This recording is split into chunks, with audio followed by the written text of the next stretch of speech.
Hello friends, हमने सांख्य दर्शन के बारे में पढ़ लिया पिछले 2 वीडियो में। ठीक है, सांख्य दर्शन को समझने के बाद ही उसको हम शिक्षा के साथ जोड़कर देख सकते थे, इसलिए उसे बताना जरूरी था। तो सांख्य दर्शन के संस्थापक कौन थे? संस्थापक कपिल मुनि थे। ये हमने देखा है, जिन्होंने नहीं देखा पिछला वीडियो उनके लिए मैं लिख दे रही हूँ। कपिल मुनि ने इसकी संस्थापना की थी। कपिल मुनि को ब्रह्म का अवतार माना जाता है, मतलब उनकी बहुत महत्ता है, महत्व बहुत ज्यादा है। ठीक है, हम ये सांख्य दर्शन जो है अत्यंत लोकप्रिय है और भारत के प्राचीनतम दर्शन में है। भारत में 6 प्रकार के दर्शन थे जिसे षड दर्शन कहा जाता था। ये षड दर्शन क्या क्या है? सांख्य, योग, न्याय, वैशेषिक, मीमांसा और वेदांत। इसमें हम सांख्य के बारे में पढ़ेंगे, फिर अगले वीडियो में हम वेदांत के बारे में पढ़ेंगे। ये आपके सिलेबस में है। ठीक है, तो सांख्य दर्शन में हमने देखा था कि प्रकृति और पुरुष दोनों के संयोग से सृष्टि की रचना होती है।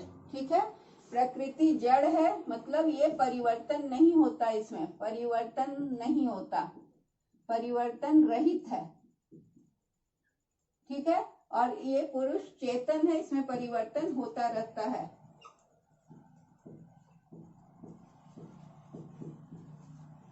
थोड़ा सा पिछला है, रिवाइज कर रहे हैं हम। परिवर्तन होता रहता है। ठीक है, और क्या है कि प्रकृति के गुण होते हैं 3 गुण, सत्व, रज और तम। ठीक है, ये तीनों गुण जब साम्य अवस्था में रहते हैं, मतलब समानता रहती है, जैसे तस रहते हैं साम्य अवस्था में, तब कोई भी क्रिएशन या कोई भी परिवर्तन नहीं होता, सृष्टि नहीं होती। जब ये क्या होता है कि जब ये बदलकर कोई भी गुण सत अगर हावी हो जाए, रज हावी हो जाए या तम हावी हो जाए, तो विषमता आती है। विषमता कब आती है? जब ये तीनों गुण जो है, तीनों गुण में परिवर्तन आता है, तीनों गुण में परिवर्तन आता है।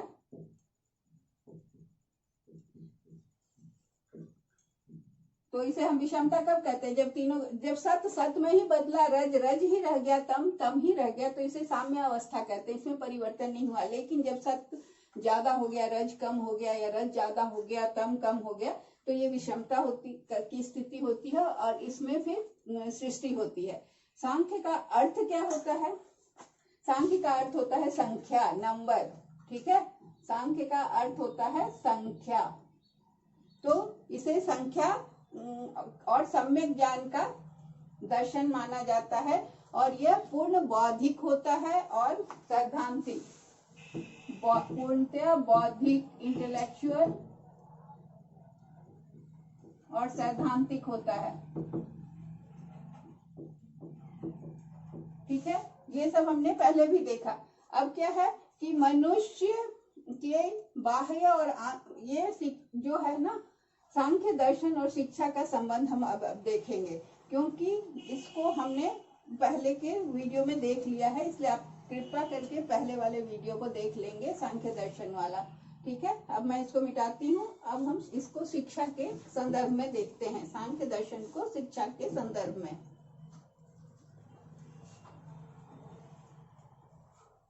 तो पहला, हम जब भी कोई दर्शन को शिक्षा के साथ जब जोड़ते हैं, तो हम उस दर्शन के अनुसार शिक्षा का क्या उद्देश्य होगा, ये देखते हैं। एक चीज आपको मैं क्लियर कर दूं कि जिस देश का जैसा दर्शन होता है, जिस समय जैसा दर्शन होता है, उसी के हिसाब से उस देश का शिक्षा का उद्देश्य होता है। समझ गए? जब इस धार्मिक इस्लाम कोई धर्म दर्शन हो गया, किसी देश का दर्शन धर्म हो गया, जैसे इस्लामिक कंट्रीज हैं, तो इस्लामिक कंट्रीज का दर्शन क्या है? धर्म। तो शिक्षा का उद्देश्य क्या हो जाएगा? धर्म का प्रचार प्रसार, उस तरह से धार्मिक हो जाएगा। किसी का दर्शन हो जाएगा मिलिट्री, सैन्य शासन, तो वहां शिक्षा का उद्देश्य सैन्य शासन से संबंधित हो जाएगा। तो ये सांख्य दर्शन का शिक्षा का उद्देश्य क्या है तो ये मनोवैज्ञानिक नियमों पर आधारित है। सबसे पहले बात है कि ये मनोवैज्ञानिक नियमों पर, मतलब मनोवैज्ञानिक नियम का मतलब हुआ मनुष्य की साइकोलॉजी को समझते हुए नियमों पर आधारित है, ठीक है। और दूसरी बात क्या है, यह बाल केंद्रित है। इसका सबसे इम्पोर्टेंट हुआ मनोवैज्ञानिक। दूसरा क्या है कि यह बाल केंद्रित है, मतलब चाइल्ड सेंटर्ड है। तो इसे बालक के हिसाब से शिक्षा व्यवस्था होगी। सांख्य दर्शन ये बतलाता है कि शिक्षा जो होगी वो बच्चों के हिसाब से होगा। तो फिर इसका उद्देश्य क्या होता है, पहला उद्देश्य हम लेंगे, ये दोनों तो इसकी विशेषता हुई, सांख्य दर्शन की विशेषता हुई ये दोनों। अब शिक्षा का उद्देश्य हम लिख रहे हैं एक एक करके। तो पहला है शारीरिक विकास।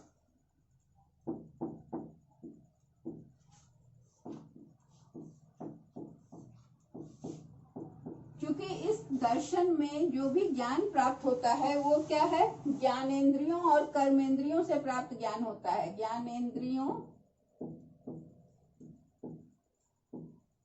और कर्मेंद्रियों, सेंस ऑर्गन्स एंड कर्म इंद्रियों से ज्ञान प्राप्त होता है। इसलिए शारीरिक विकास के द्वारा इसका विकास करना है, ठीक है। इसका पहला उद्देश्य, शिक्षा का पहला उद्देश्य है शारीरिक विकास और उसके द्वारा ज्ञानेंद्रियों और कर्मेंद्रियों का फंक्शन का विकास, ज्यादा अच्छे से ये काम कर सके, ज्यादा अच्छा से इनका जो भी ये ज्ञानेंद्रिय या कर्मेंद्रिय से जो भी हमें ज्ञान हो वो ज्यादा सटीक हो, ज्यादा सही हो। दूसरा है वेदों के अस्तित्व का, वेदों के अस्तित्व का स्वीकार करना सिखाना। वेदों के अस्तित्व को स्वीकारना,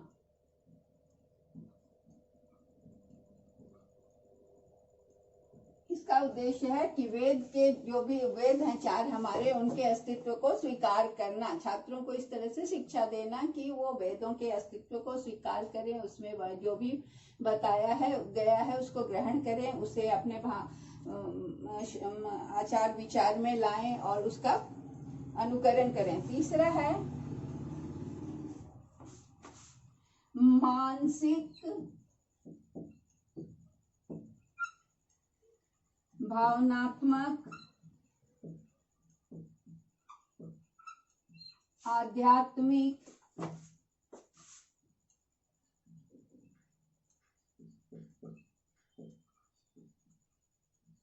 और बौद्धिक विकास।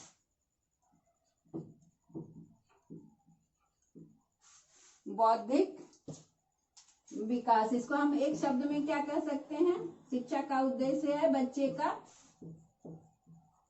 सर्वांगीण विकास, ठीक है, जिसमें कि मानसिक विकास, मेंटल फैकल्टीज का विकास। माइंड में दो तरह की फैकल्टीज होती है, राइट ब्रेन, लेफ्ट ब्रेन जिसको हम कहते हैं, जिसमें एक तरफ कला, एक तरफ गणित, संस्कृत, गणित, साइंस, इस तरह के फैकल्टीज होती हैं। तो किसी का एक फैकल्टी डेवलप्ड होता है, किसी का दूसरा। इसमें क्या है कि मानसिक विकास, दोनों फैकल्टी का विकास, इमोशनल विकास, भावनात्मक विकास, मतलब कि हर परिस्थिति में संयत रहना, अपने को बैलेंस करके रखना, कैसे रिएक्ट करेंगे ये सिखाना, आध्यात्मिक विकास और बौद्धिक विकास, ठीक है। इसके बाद है कि मोक्ष प्राप्ति, इस 3 हो गया। इसके बाद मैं इसको मिटा रही हूँ। चौथा पॉइंट है मोक्ष प्राप्ति। मोक्ष प्राप्ति के लिए क्या करना होगा, मोक्ष अच्छे कार्य, सत्कार्य। तो मोक्ष प्राप्ति की ओर उन्मुख होने का मतलब है सत और असत कार्य, सही और गलत कार्य के प्रति सजग होना या उसको जानना कि क्या सही है क्या गलत है। उसके बाद है तर्क शक्ति का विकास, कोई भी चीज को तर्क की कसौटी पर परख कर ही स्वीकार करना, तर्क शक्ति का विकास करना, ये भी शिक्षा का उद्देश्य था। फिर है सत और असत समझना, मैंने बता दिया। मोक्ष प्राप्ति में ही सत और असत को समझना, मतलब क्या सही है और क्या गलत है, इसका ज्ञान होना। का ज्ञान, तभी जब आप सही काम करेंगे तभी आपको मोक्ष मिलेगा। ठीक है। फिर है उचित आचरण का विचार करना, सद असत का मतलब हुआ उचित क्या सही है, और बालक का सर्वांगीण विकास हमने कर लिया। तो ये सारा चीज था शिक्षा का उद्देश्य। तो ये पहला पॉइंट हो गया, एम्स ऑफ एजुकेशन, सांख्य दर्शन का शिक्षा का उद्देश्य क्या था। तो हमने क्या क्या देखा, शारीरिक विकास, मानसिक विकास, भावनात्मक, बौद्धिक और नैतिक विकास, उसके बाद सत असत का अंतर समझना, और ये मोक्ष की प्राप्ति, और था कि इस तर्क शक्ति का विकास करना, वेदों के अस्तित्व को स्वीकारना, ये सारी चीजें ज्ञानेंद्रियों और कर्मेंद्रियों को ट्रेनिंग देने का है। मतलब शारीरिक विकास में ज्ञानेंद्रिय और कर्मेंद्रियों को ट्रेन करना सही फंक्शनिंग के लिए। फिर अब हम देखते हैं कि इसमें गुरु शिष्य का क्या संबंध था। गुरु शिष्य का संबंध के पहले हम पाठ्यक्रम देख लेते हैं कि पाठ्यक्रम कैसा था और टीचिंग विधि क्या थी। तो पाठ्यक्रम जो था, सांख्य दर्शन का पाठ्यक्रम, करिकुलम, तो दोनों पक्ष का विकास करने वाला पाठ्यक्रम चाहिए था, जो भौतिक और मानसिक दोनों पक्ष का विकास करे। भौतिक मतलब हुआ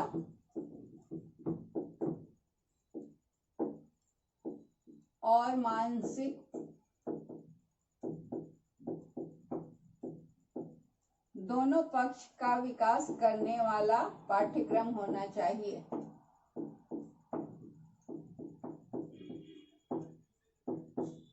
विकास करने वाला पाठ्यक्रम की बात कही गई सांख्य दर्शन में। इसमें क्या है कि पहले जो है कर्मेंद्रिय और ज्ञानेंद्रिय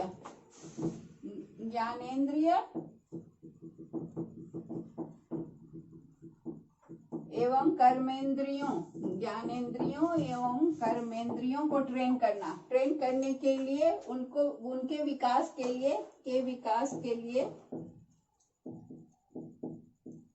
खेल कूद, योग, इसके अलावा क्या था, शारीरिक व्यायाम, ये सारी चीजों को पाठ्यक्रम में लाया गया ताकि बच्चों के ज्ञानेंद्रिय और कर्मेंद्रियों का विकास हो सके। ठीक है। अब उसके बाद फिर क्या था कि बाल केंद्रित शिक्षा थी। पाठ्यक्रम में क्या था, बाल केंद्रित शिक्षा के लिए बच्चे की अलग अलग अवस्था, बाल्यावस्था के लिए अलग सिलेबस होना चाहिए, अलग करिकुलम। तो बालकों की अवस्था के अनुसार, बालकों की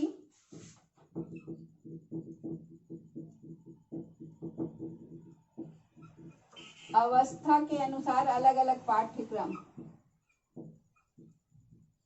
के अनुसार बाल केंद्रित पाठ्यक्रम,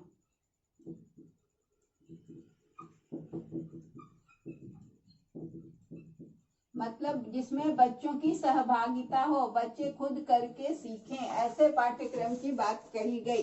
जिसमें क्या क्या था, स्वाध्याय, ये बड़े बच्चों के लिए था स्वाध्याय, उसके बाद है स्वाध्याय और योग मनोविज्ञान,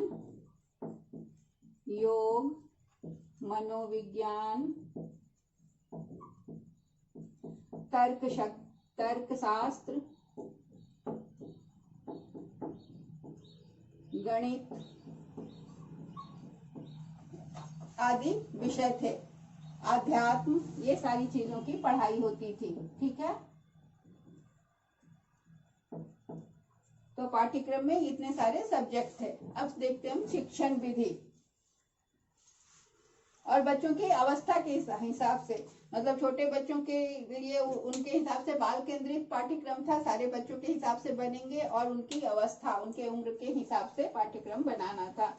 और इसमें ये सब्जेक्ट्स थे, स्वाध्याय, योग, व्यायाम, तर्क शक्ति, मनोविज्ञान, गणित इत्यादि। अब हम देखते हैं शिक्षण विधि कि सांख्य दर्शन किस तरह की शिक्षण विधि बताता है। शिक्षण विधि।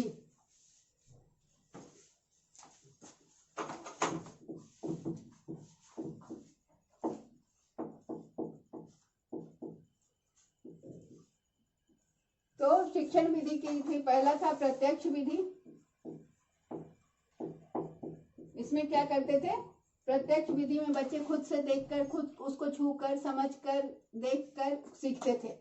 तो इसे हुआ प्रत्यक्ष विधि। ये ज्ञानेंद्रिय और कर्मेंद्रिय के को क्रियाशील बनाते थे। ये विधि जो थी वो ज्ञानेंद्रिय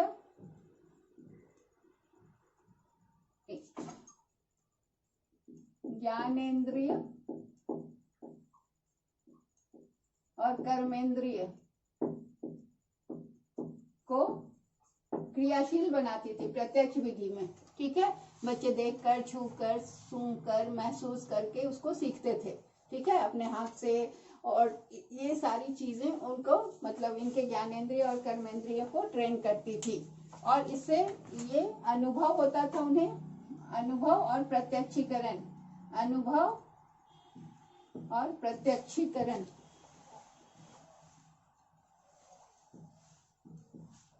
प्रत्यक्षीकरण मतलब सामने देखकर, प्रत्यक्ष विधि में मतलब देखकर, सुनकर, छूकर, जैसे इसको देखकर प्रत्यक्षीकरण की विधि से वो जानेंगे कि ये बोर्ड है, इसमें ये पेन है, इसको छुएंगे, इसे लिख कर देखेंगे, मतलब सारी चीज को प्रयोग करके देखकर सीखना, क्योंकि बाल केंद्रित विधि थी। ठीक है, फिर दूसरा था कि अनुमान, अनुमान करना। अनुमान भी एक विधि थी। अनुमान में क्या था कि जो चीज नहीं दिख रहा है, अनुमान विधि में जो चीज सामने नहीं है, दिख नहीं रहा है, तो उसके बारे में अनुमान करना। ठीक है, तो अनुमान करके चेतना विधि का द्वारा अनुभव, मतलब सोचकर, चेतना विधि के द्वारा अनुभव, जो चीज सामने नहीं है उसका अनुभव चेतना विधि के द्वारा, उसके बारे में सोचकर, अनुमान करके कि कैसा होगा। तो ये अनुमान विधि हो गया। तीसरा है शब्द। शब्द विधि में क्या था, शब्द विधि में बच्चों को दृष्टांत, उदाहरण देकर समझाना, दृष्टांत, उदाहरण देकर समझाना। ठीक है, उसके बाद इन विधियों के अलावा क्या था, तो सूत्र विधि, फॉर्मूला बता दिया गया, सूत्र बता दिया गया, उस विधि से बच्चे सीखते थे। सूत्र विधि, कहानी विधि, मैं बार बार विधि नहीं लिख रही हूँ, कहानी विधि, व्याख्यान, टीचर लेक्चर देते थे तो लेक्चर विधि, व्याख्यान विधि भी था उस समय। उसमें जो शिक्षक थे वो व्याख्यान देकर बच्चों को बताते थे। तर्क विधि, तर्क के द्वारा भी किसी चीज को वो सीखते थे, तर्क करते थे और उसको समझते थे। फिर कार्य और अभ्यास विधि, कार्य और अभ्यास विधि क्या होता है, practice, work and practice, drill करके, मतलब उसको बार बार करके वो सीखते थे। तो इतनी सारी विधि थी शिक्षण विधि। प्रत्यक्ष विधि जिसमें प्रत्यक्षीकरण करके चीज को देखकर, छूकर, समझकर फिर अनुभव करते थे और प्रत्यक्षीकरण करते थे। अनुमान विधि में चेतना विधि के द्वारा जो चीज नहीं दिख रही है उसका अनुमान करते थे।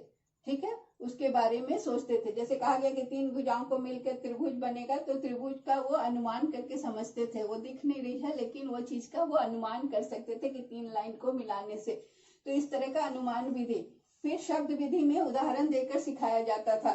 सूत्र विधि में फॉर्मूला से, कहानी विधि में कहानी सुनाकर सिखाया जाता था, व्याख्यान विधि में लेक्चर देकर, तर्क विधि में तर्क से सिखाया जाता था, जिसमें आगमन निगमन तर्क हमने देखा है कई बार कि पहले एक एक उदाहरण को देखकर फिर उससे नियम बनाए जाते थे, या पहले एक नियम को लेकर उससे फिर एक एक उदाहरण को लागू किया जाता था, जो हमने देखा है कि आगमन निगमन तर्क। फिर कार्य और अभ्यास विधि, जिसमें क्या है कि प्रैक्टिस करके वो सीखते थे। तो ये हो गया। अब हम देखते हैं कि गुरु शिष्य संबंध कैसा था।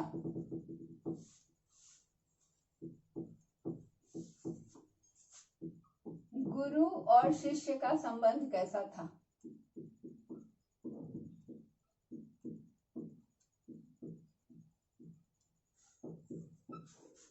तो वहां जो गुरु और शिष्य संबंध था उसमें क्या था कि गुरु जो था वो विषय का ज्ञाता होता था, और छात्रों की, चूंकि बाल केंद्रित शिक्षा थी तो छात्रों की सभी क्वेरीज या सभी प्रश्नों का उत्तर देते थे, छात्रों के प्रश्नों का उत्तर देते थे। वो शिक्षक जो थे वो प्रकृति, पुरुष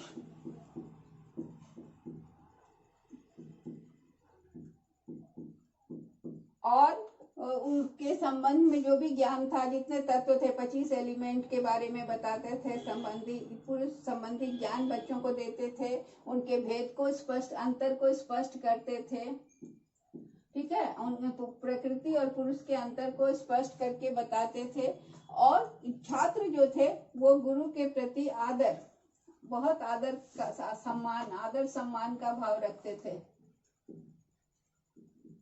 आदर सम्मान का भाव रखते थे, सीखने को उत्सुक रहते थे। और उनको नैतिक शास्त्र की भी पढ़ाई होती थी पाठ्यक्रम में। मैंने नहीं बताया है तो उसको आप ऐड कर लेंगे कि नैतिक शास्त्र, नीति शास्त्र की भी शिक्षा दी जाती थी। नैतिक आचरण और शिक्षक का सम्मान, नैतिक आचरण, और छात्र अनुशासित होते थे। ठीक है, तो ये गुरु शिष्य का संबंध प्रेम पूर्ण होता था, सौहार्द पूर्ण होता था।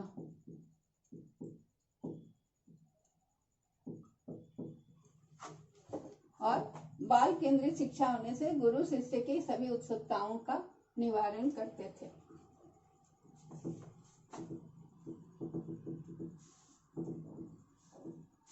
अनुशासन, सांख्य दर्शन अनुशासन को बोलता है कि यह दमनात्मक नहीं होना चाहिए। दमनात्मक नहीं होना चाहिए मतलब कि कठोर नहीं होना चाहिए, बच्चों को दबाना नहीं चाहिए और ना ही फ्री छोड़ना चाहिए। ये फ्री भी नहीं, स्वतंत्र भी नहीं होना चाहिए। अनुशासन में ऐसा भी नहीं है कि उनको स्वतंत्र छोड़ दिया जाए। तो अनुशासन किस तरह का था? तो अनुशासन था प्रभावात्मक। प्रभावात्मक अनुशासन क्या होता है? उसमें क्या होता है कि गुरु को खुद से अपने को अनुशासित रखकर, अपने को खुद को अनुशासित दिखाकर बच्चों पर प्रभाव डालते थे। तो छात्र गुरु से प्रभावित होकर छात्र अनुशासन की शिक्षा गुरु को देखकर प्राप्त करते थे और उससे प्रभावित होकर वो अनुशासित भी रहते थे। तो ये क्या है? ये हो गया हमारा। उसके बाद क्या है? अनुशासन जो था वो सांख्य दर्शन में फर्स्ट रिक्वायरमेंट था, पहली आवश्यकता अनुशासन थी, पहली आवश्यकता। लेकिन ये अनुशासन दमनात्मक नहीं थी, प्रभावात्मक थी। तो इसके लिए क्या था कि उन्हें सांख्य के पूरक जो है, सांख्य दर्शन के पूरक हैं योग